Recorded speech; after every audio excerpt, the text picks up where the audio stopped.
É isso mesmo. Então, é sempre isso que aí. sobrava uma graninha, eu pegava algum, mesmo não conhecendo, mas com a certeza de que a curadoria da 34 ia me apresentar uma parada maneira, assim. E até hoje nunca deu errado, então tudo no caminho certo. Digo mesmo. E eles têm publicado uns nomes muito fora da caixa, né, do leste europeu. O Čapek é um, mas realmente eles têm romenos, eles têm húngaros, eles têm uma porrada de gente ali que vai muito além dos russos que a gente já conhece, né? Os poucos russos que a gente já conhece, porque também tem muito mais que eles estão trazendo que eu acho que não são tão conhecidos quanto Dostoiévski, Gogol, Tolstói e Cara, afins. e além disso, eles estão trazendo nomes respeitadíssimos da literatura russa que aqui basicamente nunca chegaram ou chegaram por uma edição que esgotou há 20, 30 anos atrás e hoje está valendo uma fortuna. E é caso, por exemplo, do Ruído do Tempo, do Osip Mandelstam, que é o último lançamento deles, se eu não me engano, da coleção Leste. E o Osip é uma voz libertária, assim, das mais significativas da Rússia. E até então, a edição antiga deles tinha esgotado e eu só encontrei uma da Sírio e Alvim, que é uma editora portuguesa de poemas dele, que tava, pô, o olho da cara, né? O livro importado aqui é brabo. Então eu acho isso muito importante também. É um ponto que eu defendo muito a editora 34, assim. Acho que eles publicam umas paradas bem fora da curva, mas muito significativas. Tem um embasamento muito legal. Fato é o que você falou, a curadoria eu concordo. Acho que a curadoria deles pra mim tem sido muito, muito potente. E sempre que eu tenho certas dúvidas, eu leio alguma coisa e aí eu tenho certeza que eu estava errada de duvidar. E o Čapek foi uma delas. Eu peguei o livro sem saber nada dele. Você que falou, vamos ler esse, porque eu também tenho. Então vamos ler, porque são contos, gente, Essa é a nossa rapidinho. curadoria, né? Vamos ler esse porque eu também tenho. É. Mas realmente, você tem razão. Os contos são relativamente curtos, então você lê o livro muito rápido.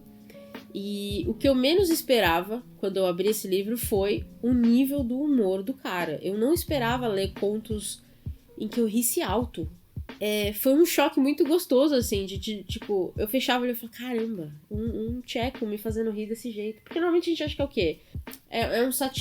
Uma sátira um pouco mais, talvez que tem uma camada muito mais profunda, é um Dostoiévski que é bem pesado, tem uma questão de existencialismo e não sei o que, tem política. E o Čapek tem um pouco de tudo isso aqui, mas ainda assim o humor assim, é acima de tudo. E de um jeito muito bem feito.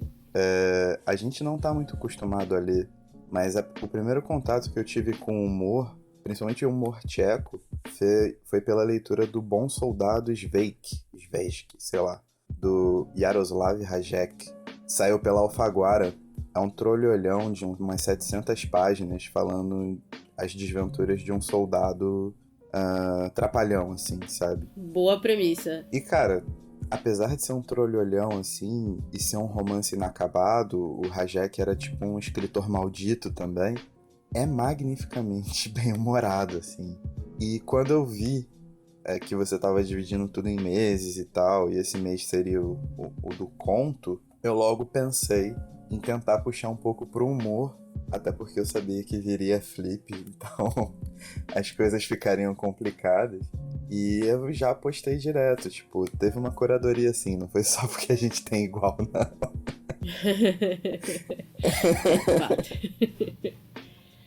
A gente pensa por que vamos ler algo, não é mesmo? Por que a gente vai fazer um podcast sobre, né?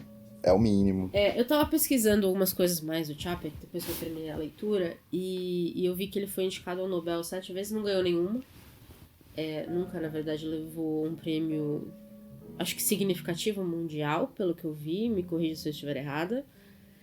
Apesar da incrível produção dele, porque é o que você falou, né? Ele foi de ficção científica a livros infantis, a contos, a romance, ele fez de tudo. A peças, muitas peças que você comentou. As formas variam muito também, né? Não é que ele só fez, tipo, prosa para criança, prosa ficção científica. Ele também escreveu teatro, ele roteirizou um monte de coisa. Ele escreveu narrativas curtas para jornal, que é o caso do Histórias Apócrifas, né? Ele escreveu poesia, escreveu tudo, mano. Tipo, é bizarro. Ele era muito. De novo, a gente ainda não tem como confirmar isso porque a gente não leu, não tem acesso ainda. Espero que, se alguma editora fodona estiver ouvindo isso, simpatize com a nossa causa e vá atrás de um Chapek pra gente, porque a gente ainda não consegue ler tudo dele, né? A gente tem pouquíssimas obras traduzidas para português. Acho que 2 ou 3, pelo que você falou, não é? Tem obras completas, são 3, que é o Histórias Apócrifas, com esse arremedo de contos, A Guerra das Salamandras, que foi lançada pela Record, com tradução do Luiz Carlos Cabral, e A Fábrica de Robôs, lançado pela Edra, traduzido pela Vera Machai. O resto são contos traduzidos dentro de dentro de coletâneas e tal. Não tem muita coisa mais. E entrando então, vamos falar então especificamente do Histórias Apócrifas, né? Que é o que nós dois lemos e que talvez seja o mais fácil pro pessoal poder comprar nesse momento, porque acho que é uma editora maior que produziu. Você tem algum conto preferido ou alguma coisa específica nesses contos te chamaram a atenção? Cara, esses contos, pra mim, eles funcionaram de uma maneira muito estratégica, porque era uma leitura de conforto.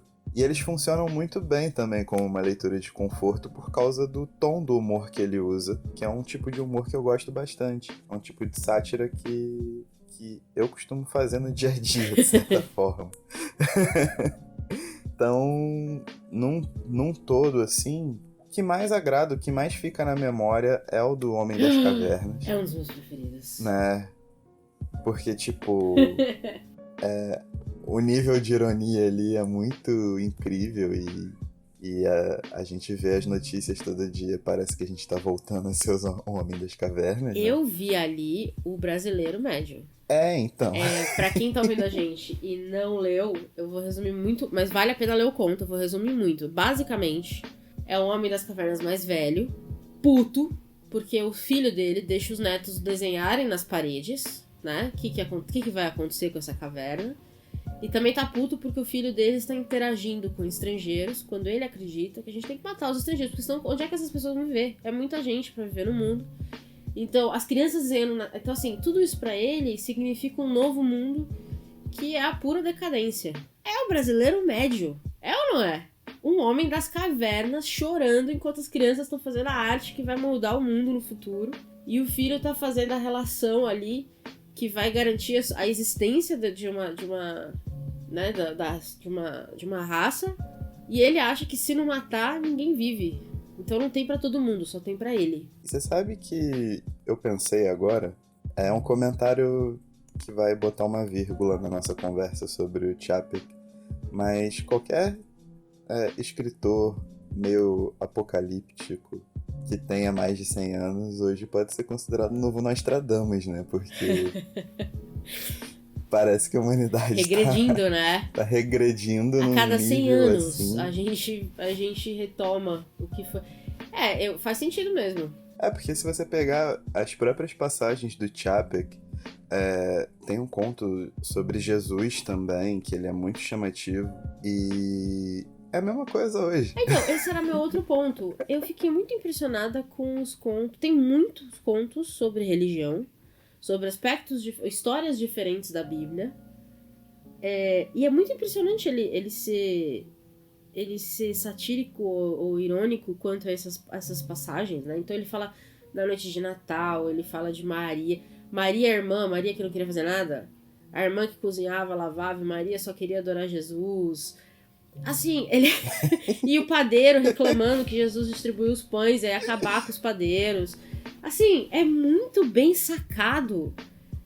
De histórias que eu imagino que 100 anos atrás você escrever sobre isso não devia ser bem visto. Entendo. Pois é, cara.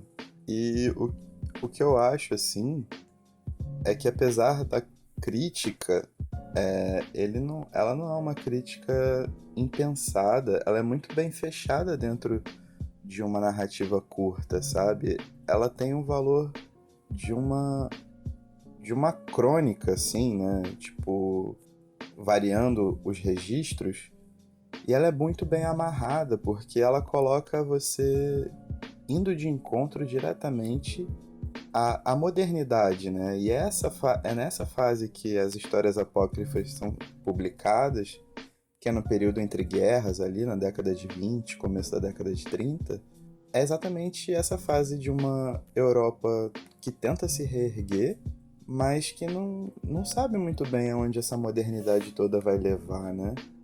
Então as pessoas estão no meio desse embate, e quem é muito conservador também, eu acho que conseguiria enxergar essas notas de humor assim, sem se sentir tão ofendido, porque parece a mim, lendo nesse ritmo que eu li, tranquilo e tal, elas me puseram muito para tentar pensar como um homem daquela época, assim. E eu tentei me colocar em várias situações diferentes.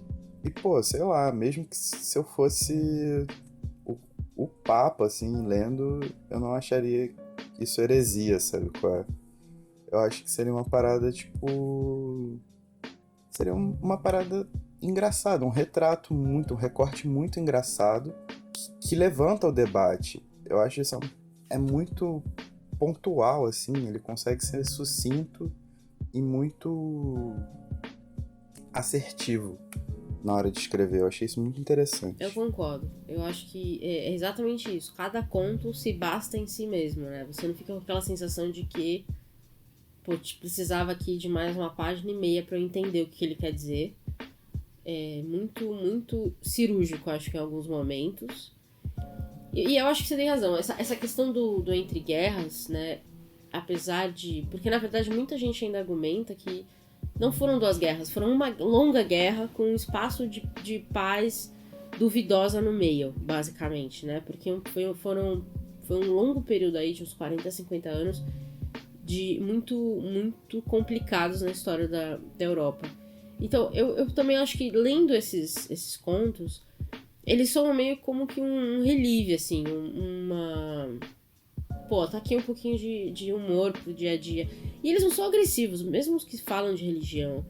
E eu acho, sim, que escrever sobre religião nesse tom, 100 anos atrás, talvez não fosse tão bem visto. Mesmo assim, eles não são desrespeitosos. Eu achei, pelo menos. Quando você lê essa história dos padeiros, por exemplo, eu acho que fica muito claro, à medida que você vai lendo e as reclamações do padeiro, que o cara não tá falando... o cara não tá falando daqueles padeiros, né? Ele tá falando claramente dos caras atuais, que não querem ter competição, que não querem, né, abrir a padaria. Ou seja, ele tem um tom que eu acho que atualiza um pouco as histórias. É uma época de... É tipo, você tá ali com máquinas, energia elétrica, carro, tudo borbulhando. E as pessoas ainda não sabem muito bem como usar isso tudo. Ou não sabem, na real, quais fins você vai dar para aquilo. Então ele consegue não explicar o fim, mas ele consegue dar um guia para essa galera, sabe? Eu acho isso muito... de uma argúcia muito grande. Porque você precisa ser muito direto ao ponto para poder fazer com que as pessoas entendam isso. Tipo, eu acho uma parada muito difícil de fazer, até porque eu sou muito prolixo. Vocês estão percebendo isso agora?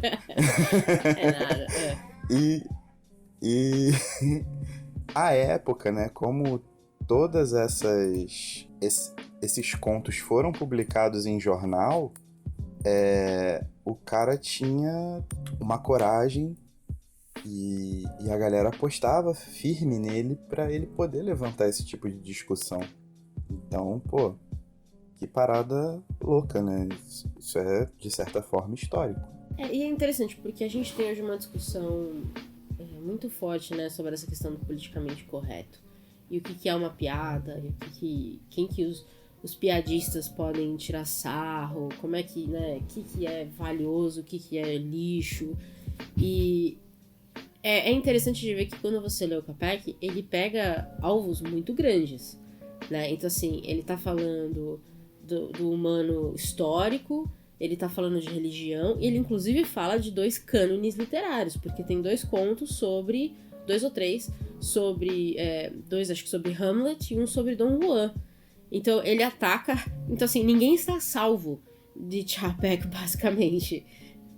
Ele sai atirando.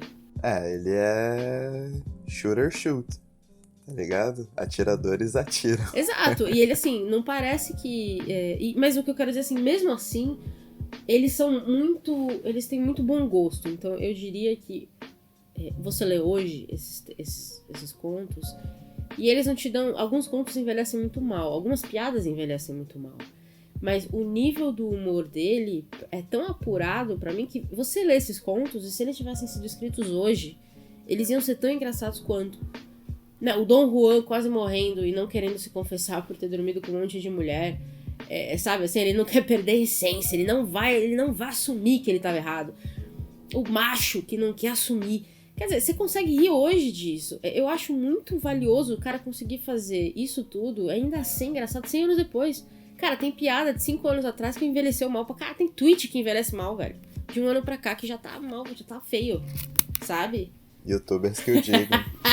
Exato! Cara, exatamente. Então, assim, o cara conseguiu escrever algo que 100 anos depois você ri, você saca o que ele quer dizer, você entende a ironia e ainda te faz pensar.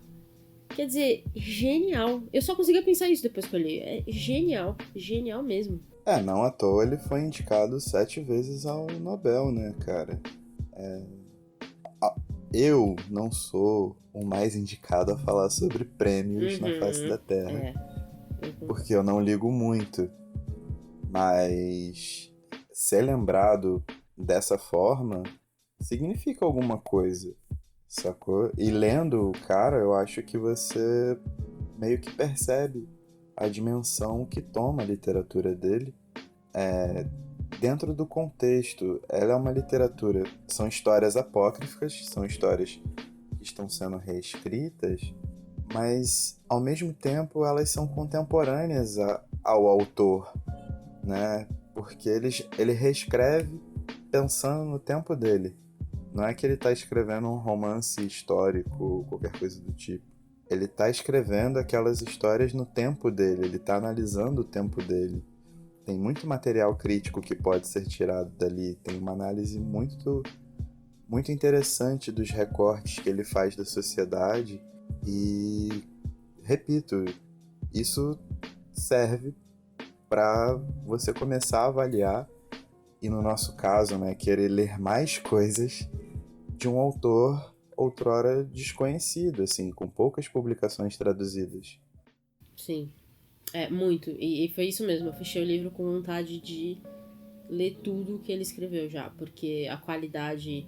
E assim, não tem um conto que você lê e fala assim, nossa, que ruim.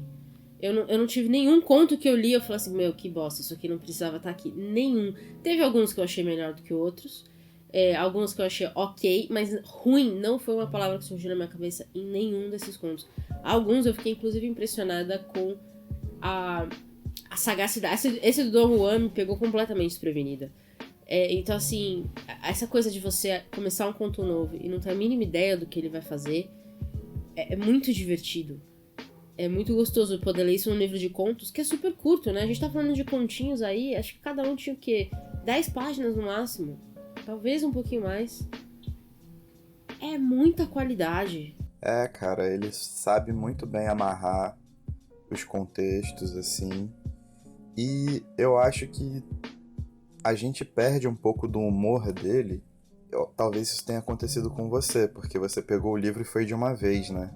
Eu fui de pouquinho em pouquinho, fui pescando conforme eu tinha um tempo ali no dia e tal, e tinha dia que realmente não dava, ou eu esquecia e voltava pra ele um tempo depois. Mas foi nesse balanço, assim, né? Balanço Caio de ser. E, cara, eu curti todos os contos. Assim, óbvio, alguns mais memoráveis que outros, alguns falam mais comigo do que outros, mas, de certa forma, assim, o que eu achei no início que poderia acontecer, de eu ficar enjoado pelo tipo de humor Não, eu me senti bem lendo, assim, de forma espaçada. Foi uma experiência bacana, foi muito bom. E acho que mesmo quando você pode começar a pensar assim, nossa, mas será que agora tudo vai ser sobre religião? Vai ser todo sobre passagens da Bíblia? Aí ele pega e te manda um sobre Hamlet.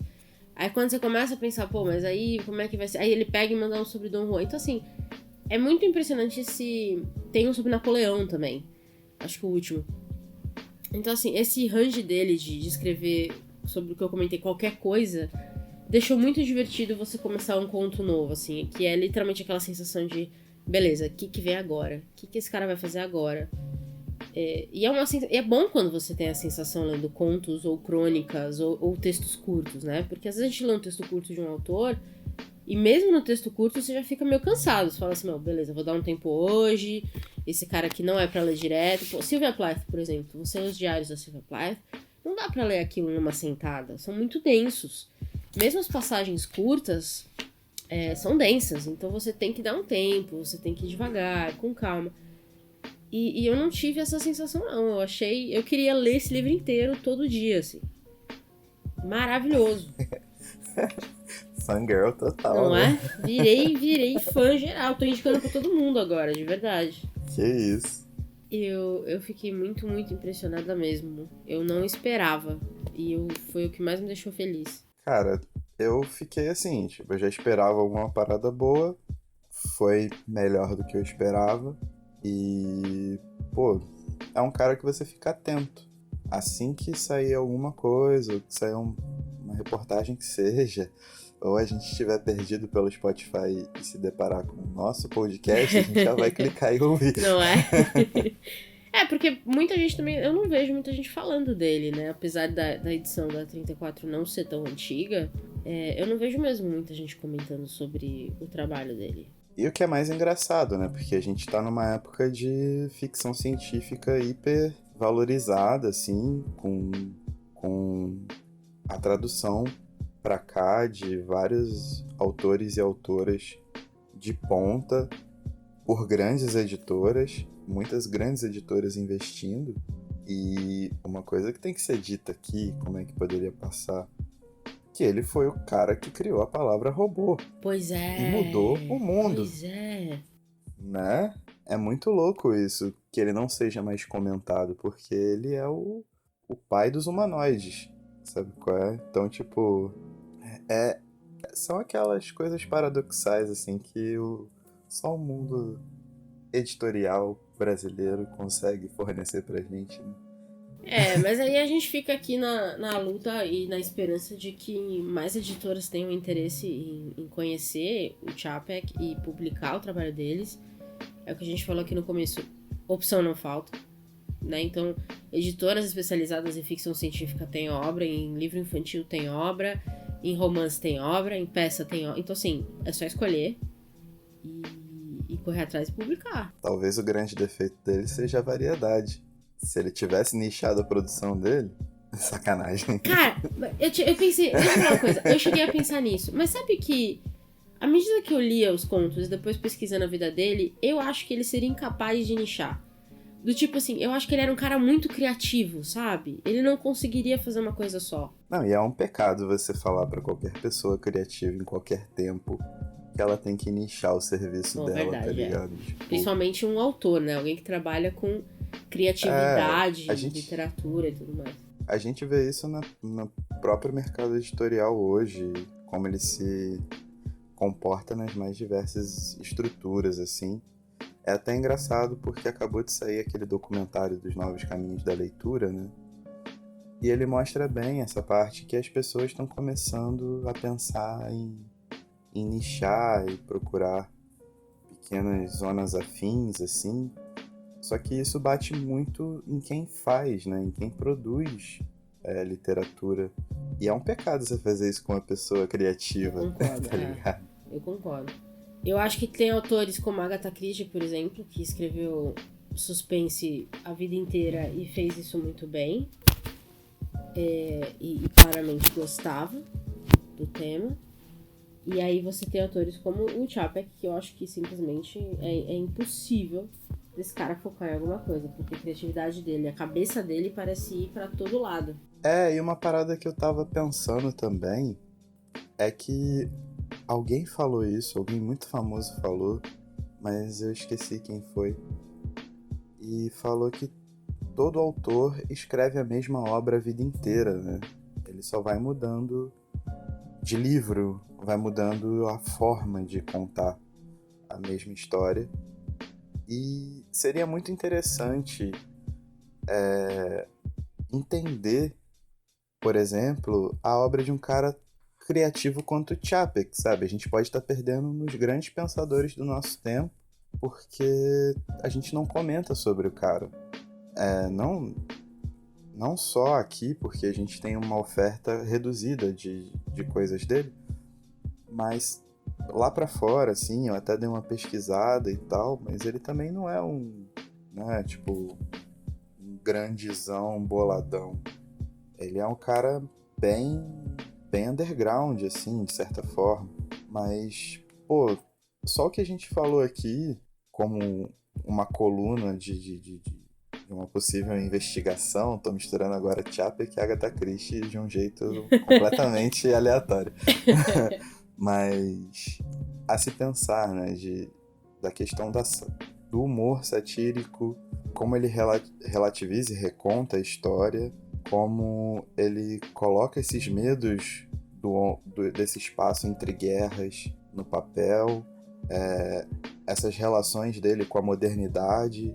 Tudo isso, pô, são paradas fantásticas que estão documentadas pela literatura dele e que poderiam ajudar a gente a colocar outros olhos numa época, sabe? Até porque é uma época que a gente meio que fica bambeando, de certa forma, né? Você tem muita literatura antes da Primeira Guerra e depois da Segunda Guerra. Essa meiuca, assim, ela é uma zona cinza com alguns expoentes muito grandes, mas como produção massiva mesmo, ela é uma grande zona cinza, de certa forma. Então, pô, seria uma baita maneira de você poder olhar para isso. Fato. Concordo super e ressalto a importância, nesse caso todo, da tradução, né? O trabalho de tradução dessas obras pra gente, porque o tcheco não é o inglês. Então, poder ter acesso à obra de um cara como esse não tem outra opção a não ser uma tradução direta do tcheco, ou mesmo em inglês, mas é o que a gente falou, mesmo em inglês ele também não é tão falado, discutido. Então, o trabalho de tradutor aqui pra gente é crucial, né? Ainda mais uma língua tão diferente, tão estranha. Então, é mais um trunfo aí da editora 34 dos tradutores, reconhecer a importância e trazer esse trabalho para mais perto da gente, né? Porque de outra forma a gente não teria acesso. Exato. E é que quando você... Eu não sei se você é a mesma coisa, assim. Mas porque a gente faz o podcast junto, senão a gente nem passaria um do lado do outro. Mas sempre que você pega uma coisa boa assim, você quer mais. Então, um dos grandes motivos do Rede Poderosa existir é poder tocar o terror nas editoras, sempre brincadeira. Mas é poder tentar levantar alguns autores que a gente vai farejando durante a vida, assim, e chamar uma galera para que leia, e com isso a gente consiga pressionar o meio editorial para se movimentar também, né? Tipo, trazer coisa nova. A gente precisa de coisa nova aqui, sabe? Às vezes eu acho que é muito bom você trabalhar em reedições e retraduções de alguns clássicos, principalmente quando essas traduções já estão datadas ou não foram traduções diretas e hoje você consegue ter uma demanda maior de tradutores para poder fazer. Mas às vezes eu acho que algumas coisas são um pouco desnecessárias, tipo você ter, num período de 3 meses, 3 edições, 4 de O Coração das Trevas, sabe qual é? De Bartleby o Escrivão, ou Bartleby o Escriturário, ou Bartleby o Perdido na Vida. Mas é uma maneira também de tentar mobilizar pessoas para que mais coisa nova seja injetada no mercado. A gente sabe que não é um mercado que está passando por um bom momento, porém, se a gente não pedir, quem chora não mama. Pois é. E é isso, não deixa de ser um mercado. Então, se mais gente lê, o que as editoras vão entender mais gente quer. Exatamente. Então, acho que é por aí mesmo. É a maneira que a gente tem de lutar e ainda ser amigo de editora, né? Senão, outra maneira, a gente chega lá e quebra tudo. Mas não acredito que seja uma postura feliz da nossa parte. Muito bom, muito bom. Acho que não preciso perguntar se você recomenda o livro, né? Se o livro é recomendado, porque acho que com tudo isso que a gente falou aqui ficou claríssimo. Recomendo alto. Basicamente, #leia Čapek. Com certeza, recomendo muito. Bom, e com isso, com essa discussão incrível, acho que a gente encerra aqui falando leiam Čapek. Empenhem-se nessa edição, nessa coleção da Editora 34, que, de novo, tudo que a gente lê tá muito bom. Curadoria top. Topster, Top Johnson. Não sei nem o que o pessoal tá falando agora. É Toppen. Então tá bom. Vale a pena de verdade. Então, acho que, Caio, a mensagem final é essa. Né, cara? A mensagem é essa. Leiam, procurem boas coisas fora da caixa e façam pressão nas editoras para que mandem coisas novas pra gente. Porque precisamos, não só leste europeu, mas asiáticos, africanos, latino-americanos. Tem muita coisa que não é traduzida pra gente. E os caras são nossos hermanitos. Alguns mais que outros, né? Mas assim, a gente tem a facilidade de se comunicar e de ter contato. E a gente precisa exigir, como leitor, como consumidor, em se tratando de um mercado, o melhor. E o melhor é que o nosso mercado seja cada vez mais plural, que ele tenha cada vez mais opções para que a gente possa usufruir e nos tornarmos também, não só melhores leitores, mas melhores cidadãos, pessoas, sabe qual é? É isso. É isso aí. E nessa nota super positiva, acho que a gente fecha esse episódio do Čapek. Esperamos poder falar dele de novo para vocês em breve. Seria muito legal fazer outro programinha sobre uma outra obra dele pra vocês. E trazer sempre esses nomes incríveis da literatura que a gente é pego desprevenido e de repente tem essas surpresas maravilhosas. Fechamos? Fechamos, fechadíssimo. Então é isso. E tchau. Valeus. Close de tcheca, meu amor. Close de tcheca, meu amor. Close de tcheca, close de tcheca. É close de tcheca, é close.